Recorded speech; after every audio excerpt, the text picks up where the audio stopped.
tonight's mission is all about a love story. Yeah, but it's not a happy love story. It's a tragedy almost. But apparently the place that we go into is one of the most haunted places in Christchurch. And they say that these spirits here are still connected to the earthly realms, so I'm hoping to have a few sightings of my own. Oh, that'd be good. Well, here it is, guys. Riccarton House.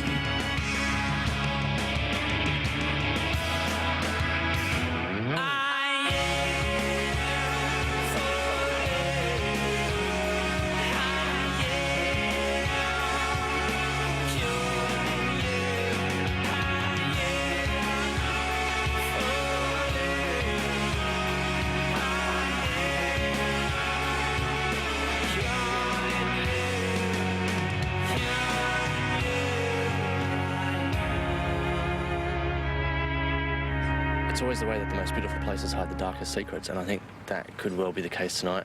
I'm looking forward to the guys getting in there, and I think maybe even I might see something tonight. It's got that strange feel about it. Riccarton House is also a very important historical place. It was built in 1855 by the founding family of Canterbury, but it's also got a very interesting and romantic backstory. It was built by a woman in honor of her dead husband, so I guess in a roundabout way that makes this the Taj Mahal of Christchurch. It's said that the spirit of Jane Dean still lingers here. There's been numerous sightings for nearly 100 years now, so I'm actually really looking forward to getting in tonight because I think there's a good chance that she may make an appearance. So the history goes way back, yeah? It goes back to the 1840s. The Deans were Canterbury's first family, the founding family, and this house represents their fortunes and their progress, but also their triumph and their tragedy. A Scottish family, and the principals are John Deans and Jane McElwraith, and John came to Canterbury in the 1840s and left Jane behind, and as events turned out, she waited 10 years. That's true love. They got married, came back and into the cottage where they had one son, and then the husband, John I, had tuberculosis. No, that's what makes me so sad. She waited 10 years and they were only married for under 2. Less than 2 years, and she was literally left holding the baby in the cottage. And so John didn't see this house, obviously, and so it was Jane's labour of love to build this house.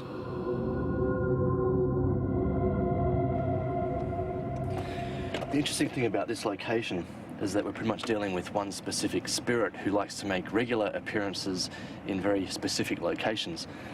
So what I thought I would do is set up cameras in some of Jane Dean's hotspots where she likes to haunt, her bedroom, the landing, the attic as well, and pretty much just let Carol and Michael go for a bit of a wander on their own throughout the entire building, or maybe where Jane Dean leads them. Built for love and stuff is great, but this poor woman, Jane, had to build this house without the help of her husband and that sort of thing, and it's quite heart-wrenching, and so if she is still lingering around, she must be a very unsettled soul. There have been a lot of tragedies here, and you can feel that in the place. I think probably Jane Dean would never want to leave somewhere that she's put her life and soul into. Right. Her bedroom, the first time I went in, I could smell violets. There wasn't actually a manifestation. I couldn't see her. It was just the feeling that I got. Are there any particular rooms in there that you feel her presence more strongly than others? Just in the upper story, in her bedroom, and the room next to hers. Well, the first sighting is a story that the family have told me, that Jane died up here in 1911, and 4 years later, in 1915, when one of her great-grandchildren was born, the baby was in the cot in the bedroom with the midwife, and this figure of a little old lady appeared in the doorway, looked at the baby, didn't say anything, went out of the room and down the stairs. And when the midwife went downstairs to the family, she said, "Who was that old lady that came and looked at the baby?" and so on, and described the old lady, and they said, "Well, that's Jane Dean's," and showed the midwife a photograph. She said, "That's her." I've been here about 12 years, and I've seen her once. I've felt her presence many times. I think after you've been here for a wee while, I mean a few years, you definitely feel something. And if you're downstairs, pop out the back of the kitchen and take a look in around the pantry. Okay. I think you might find the cook is wandering around. Right, I'll do that. And once again, we're going to use a tri-field meter and set it up right here. It measures microwave, magnetic and electric fields, and paranormal experts believe that Paranormal activity is usually signified by a fluctuation in one of these fields. So that'll tell us if anything's happening up here. And I think the attic is a good place for it, right next to the ghost letters.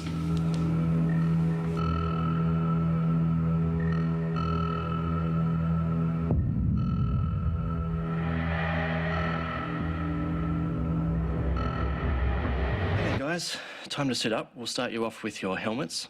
Both of these have two cameras on them, one that points out and shows what you're looking at. And the other one is a camera that points back at your face so that we can see all of your emotions. You guys are all wired up and ready to go? Yes. Cool. Now guys, paranormal experts believe that when there's spiritual activity in a room, it quite often results in a very sudden temperature drop. So here are some laser thermometers which will give you an instant digital reading. We'll go inside, have fun. I'll keep an eye out for you because you guys are just going to go for a bit of a wander, and I'll try and keep track of where you are. Please do. Yeah, please do. Okay,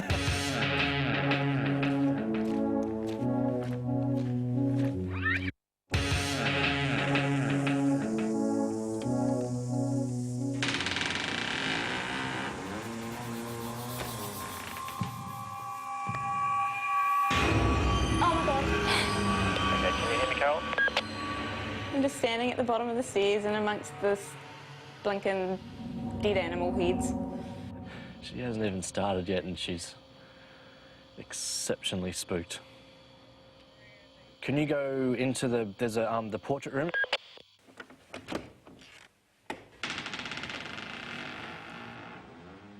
Is this the right room? Oh yeah. There's photos everywhere. If you look around the room to your portraits, I think the first one as you come through the door on your left is a picture of William Deans, which is quite a strange one because no one actually knows what he looks like. So the picture, or the portrait, is actually of his spirit over the gardens, I think it is. Oh God, I feel like they're going to bounce out of the paintings and, I don't know, not harm me, but just spook me perhaps.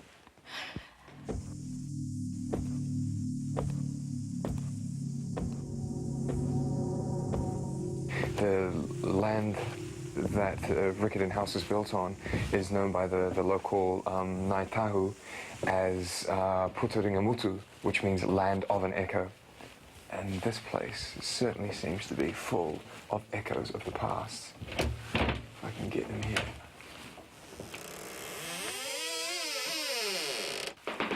I don't know if you can just hear that, but that's the floorboards creaking here, and I think I'm going to get that a lot in this place, because the whole place itself seems to be alive.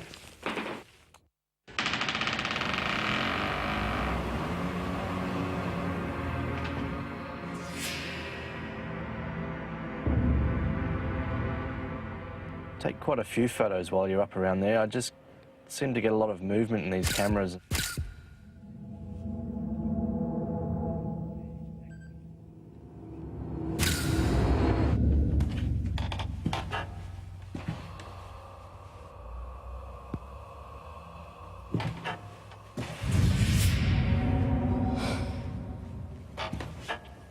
Can you hear me, Carol?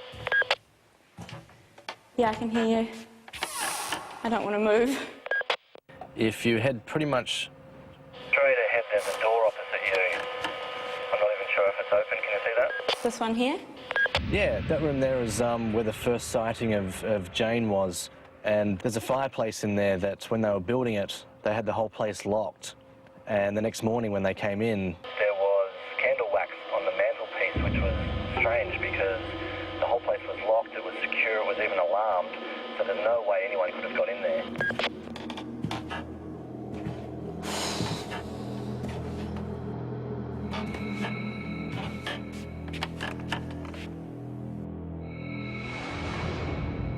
Oh, mate.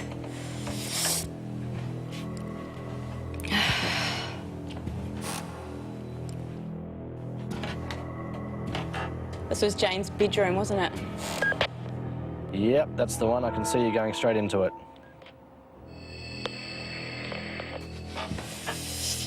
I'm gonna knock. I just don't want to disturb her.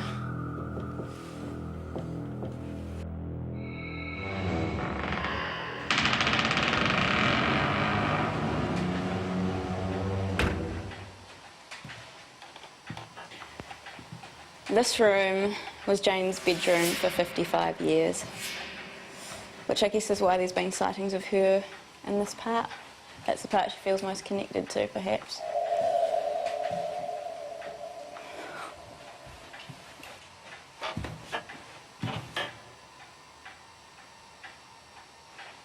It felt really intrusive. I didn't really want to do that.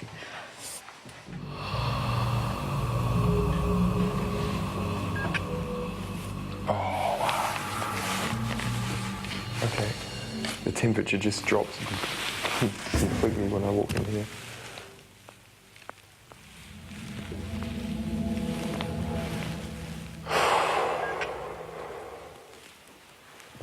It's much colder in here. I can feel it. Rah! The wall just creaked. Ooh, that was just the wall just creaking.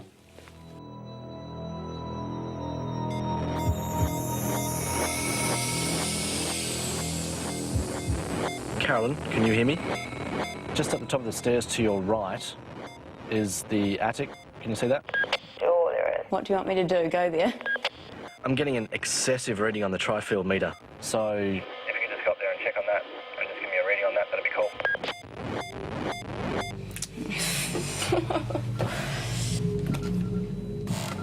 Oh my God. Attics just shouldn't be gone into. The tri-field meter is going to be at the very end on the right-hand side. I actually left it next to some letters and poems about ghosts. It's beeping. Oh, I hate attics. We were shown around by a host who told us that there was a ghost.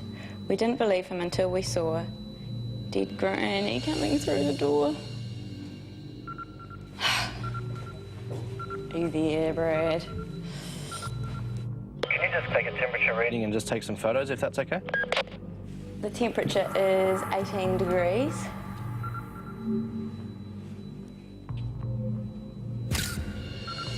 Oh, my legs are like absolute jelly.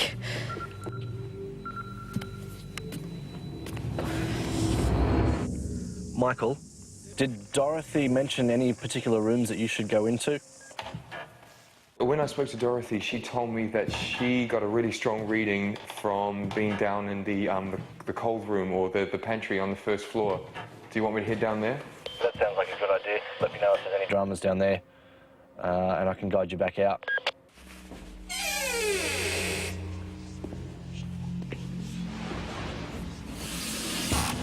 Oh. God damn it, this place is squeaky. There's so many different noises all around the place. For some reason, Dorothy was saying before that she felt a lot of psychic energy in this area here. Maybe from a past cook or someone that worked here.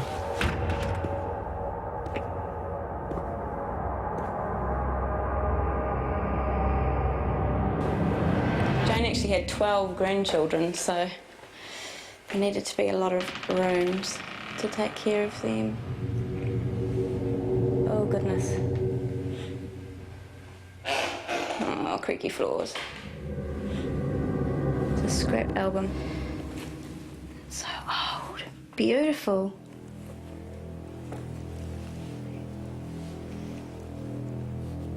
It must be a little storybook, perhaps.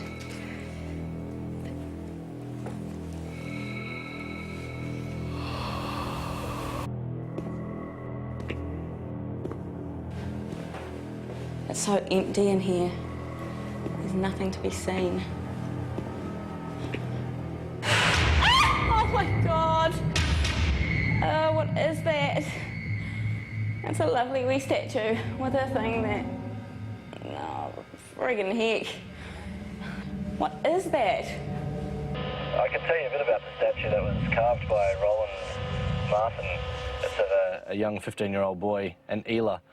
He was seen fishing for eels in the Avon River. In fact, that was carved out of the first oak tree that was planted by the Deans. Oh, friggin' heck. I said I wouldn't swear, but that brought me close to swearing.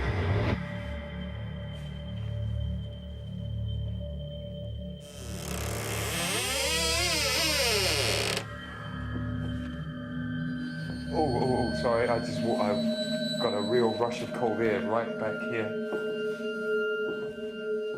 That's actually the room where Jane died. Straight ahead of me. Yep, that's the one.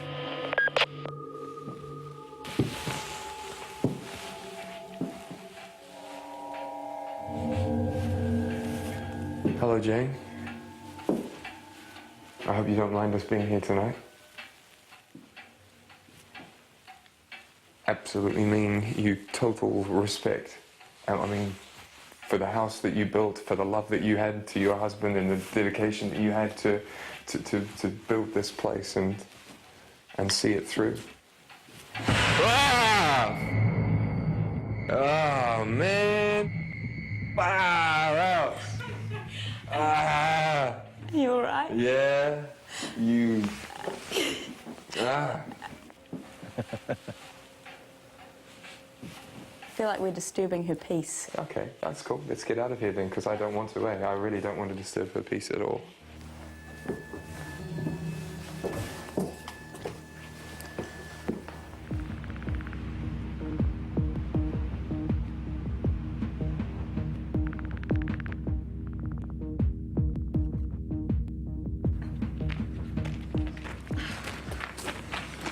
It's not any warmer this morning. No. Hey. How are you, Brad? Morning. You awake? Now, I've never seen two people more scared and jumpy in one place in my entire life. What was all that about? That place really freaked me out. Like, as soon as you walk in there, you just pick up this whole vibe of the history of the place. And I think it might have to do with the photos and things that were in there. I think Weird feeling. The word you used was alive. Yeah. A lot last night. What do you mean by that? The floorboards were creaking, there was noises. It was a very noisy house, very wasn't noisy. it? Cara, you mentioned the attic was one of the places you hated being in last night. And the tri-field meter was going off at that point. It was absolutely going crazy. Oh my God. Attics just shouldn't be gone into.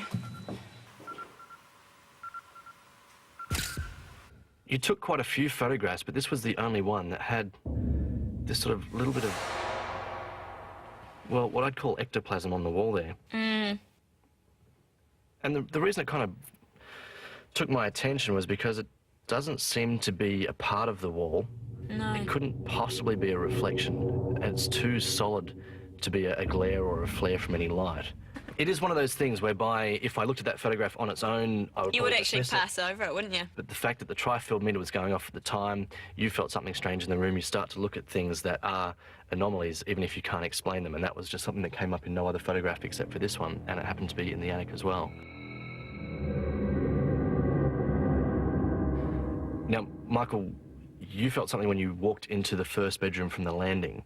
I'm going to show you actually walking into the room from the outside landing. Right.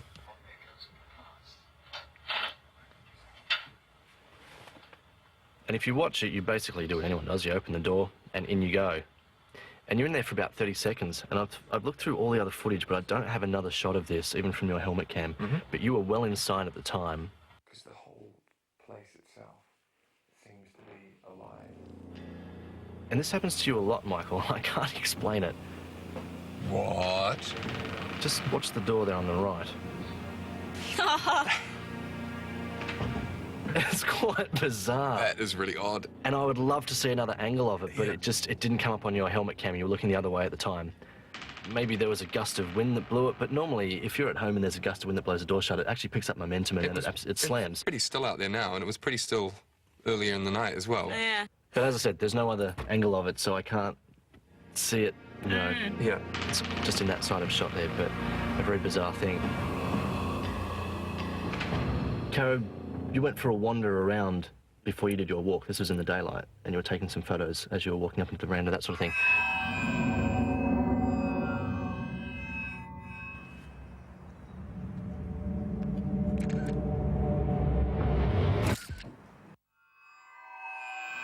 And it was a lovely shot of the house that you took, by the way. It was superb. House and garden. Yeah, Very it's an nice. excellent shot. Could be a postcard. Very beautiful. The reason I show you that, though, is because this was the second one that you took. Yeah, you're just looking at the whiskey going, that's a crap photo. I'm just looking at this bloody hooded Holy hell! thing. Yeah. What is Get that? back. What is it? What did you take? What is that? I don't know. You took the photo. Well, I wouldn't have taken it if I'd seen that.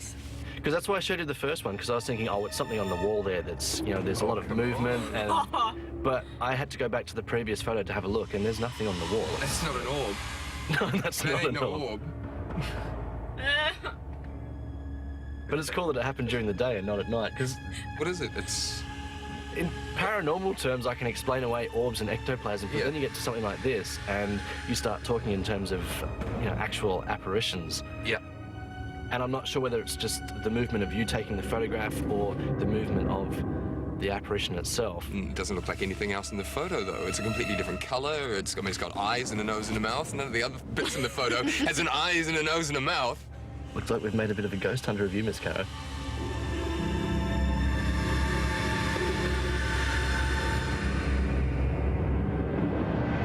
The photo that Caro took of the apparition or whatever it was that was on the veranda was quite impressive, and the response that it got from both of them obviously backed up how they were feeling inside.